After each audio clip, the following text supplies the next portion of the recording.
നഷ്ടപ്പെട്ടു. ബി.ജെ.പിയുടെ പരമ്പരാഗതമായിട്ടുള്ള ശക്തി കേന്ദ്രങ്ങളിലൊക്കെ അവർക്ക് വോട്ട് ചോർച്ചയുണ്ടായിട്ടുണ്ട്.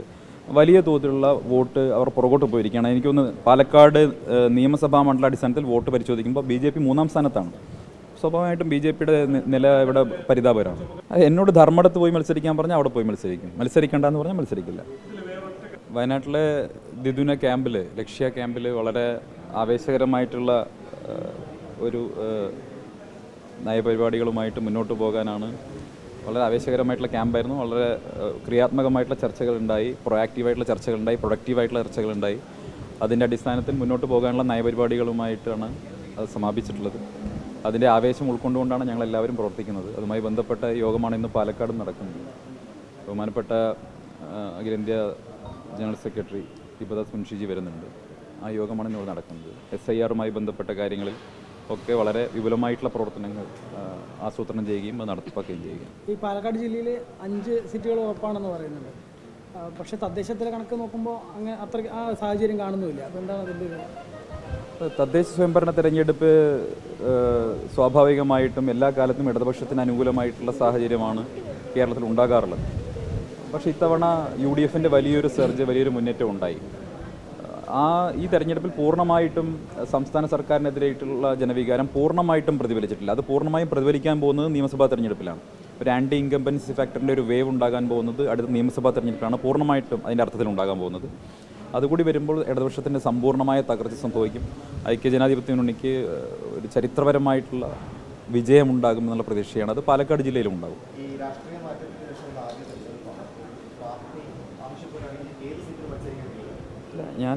ഞാൻ മാറിയത് തെരഞ്ഞെടുപ്പ് കാലത്തായിരുന്നല്ലോ. അത് കഴിഞ്ഞ് വീണ്ടും ഒരു തെരഞ്ഞെടുപ്പുണ്ടായി, തദ്ദേശ സ്വയംഭരണ തെരഞ്ഞെടുപ്പുണ്ടായി. അപ്പോൾ അതുകൊണ്ട് ഒരു പുതുമയല്ല. നിയമസഭാ തെരഞ്ഞെടുപ്പുമായി ബന്ധപ്പെട്ട് പാർട്ടി നൽകുന്ന ചുമതലകൾ ഏതായാലും അത് നിർവഹിക്കും.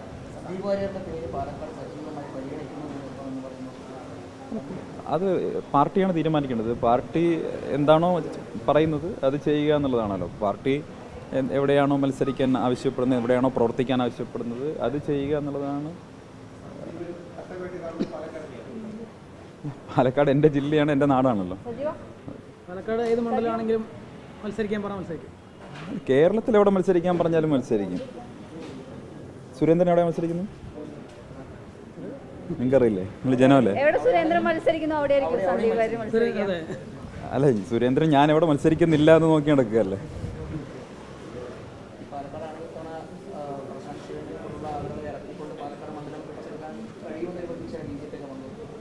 അല്ല, തദ്ദേശ സ്വയംഭരണ തെരഞ്ഞെടുപ്പിൻ്റെ കാറ്റ് വളരെ വ്യക്തമല്ലേ, ദിശ വളരെ വ്യക്തമാണല്ലോ. അത് സംസ്ഥാന ഭരണകൂടത്തിനെതിരായിട്ടുള്ളൊരു ജനവിധിയാണ്.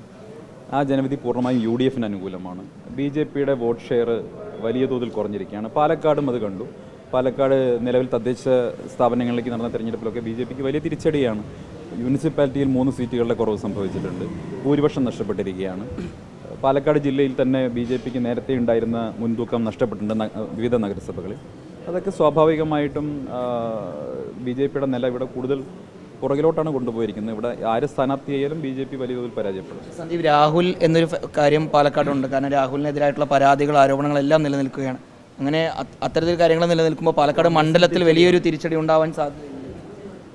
ഈ തെരഞ്ഞെടുപ്പിൻ്റെ ഈ വരാൻ പോകുന്ന നിയമസഭാ തെരഞ്ഞെടുപ്പ് കഴിഞ്ഞ 10 വർഷക്കാലമായി കേരളത്തിൽ ഇടതുപക്ഷ സർക്കാർ നടത്തിയിട്ടുള്ള പ്രവർത്തനങ്ങളെ സംബന്ധിച്ചുള്ള ജനങ്ങളുടെ വിലയിരുത്തലാണ്.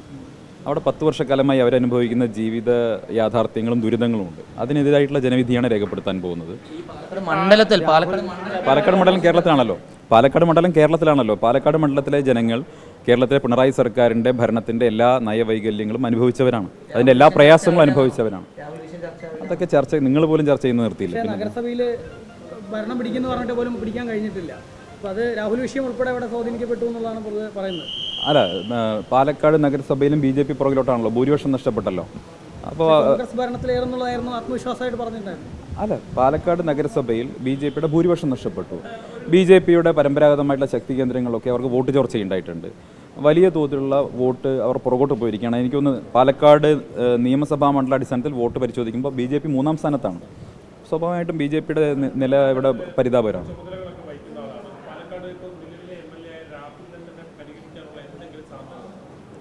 അല്ല, ഇവിടെ കോൺഗ്രസ് പാർട്ടിയുടെ തീരുമാനം പ്രഖ്യാപിക്കുന്നേ ഉള്ളൂ. പാർട്ടിയുടെ സ്ഥാനാർത്ഥി നിർണ്ണയവുമായി ബന്ധപ്പെട്ട കാര്യങ്ങൾ നടക്കുന്നു. പാർട്ടിയാണ് കാര്യങ്ങളെല്ലാം തീരുമാനിക്കേണ്ടത്. അതുമായി ബന്ധപ്പെട്ടൊന്നും ഞാൻ കമൻറ്റ് ചെയ്യുന്നു. അതെ, ഞാൻ വെല്ലുവിളിക്കേണ്ട കാര്യമൊന്നുമില്ലല്ലോ. അദ്ദേഹത്തിന് സീറ്റുണ്ടോ ഇല്ലയോ എന്നുള്ളത് രാജീവ് ചന്ദ്രശേഖരല്ലേ പറയേണ്ടത്, BJP അല്ലേ തീരുമാനിക്കേണ്ടത്. നേതാക്കൾ 100 സീറ്റോളം പ്രതീക്ഷിക്കുന്നു. പക്ഷേ അപ്പോഴും പാലക്കാട് ഈ നേതാക്കൾക്കിടയിലെ തമ്മിൽ അത് അവസാനിക്കുന്നില്ല എന്ന് മനസ്സിലാക്കുന്ന രീതിക്കായിരിക്കും തദ്ദേശ തെരഞ്ഞെടുപ്പ് നഗരസഭയിലെ ഫലം തന്നെ വന്നത്. പല വാർഡുകളിലും ഇത്തരത്തിൽ തമ്മിലടി ഗ്രൂപ്പിസം വിഭാഗീയത ഇതിന് പേരിൽ മാത്രം കോൺഗ്രസിലെ ചില പ്രമുഖ സ്ഥാനാർത്ഥികൾ തോറ്റുപോകുന്ന സ്ഥിതി ഉണ്ടായിരുന്നു. ഈ നിയമസഭാ തെരഞ്ഞെടുപ്പ് വരുമ്പോഴും അതൊരു തിരിച്ചടി ഉണ്ടാകുമെന്ന് ഈ കഴിഞ്ഞ തദ്ദേശ സ്വയംഭരണ തെരഞ്ഞെടുപ്പ് എൻ്റെ ഒരു രാഷ്ട്രീയ പരിചയത്തിൽ, അനുഭവത്തിൽ UDF ഏറ്റവും ശക്തമായി ഏറ്റവും കുറഞ്ഞ അഭിപ്രായ വ്യത്യാസങ്ങളോടെ നേരിട്ടുള്ള തെരഞ്ഞെടുപ്പാണ്. അതിൻ്റെ ഗുണം ലഭിക്കുകയും ചെയ്തിട്ടുണ്ട്.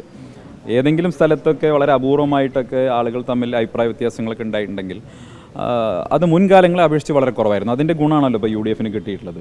അത്തരത്തിൽ അഭിപ്രായ വ്യത്യാസങ്ങൾ പാലക്കാട് ജില്ലയിൽ ഏറെ ഉണ്ടായിരുന്ന ഏത് പക്ഷത്തായിരുന്നു? CPMലായിരുന്നു.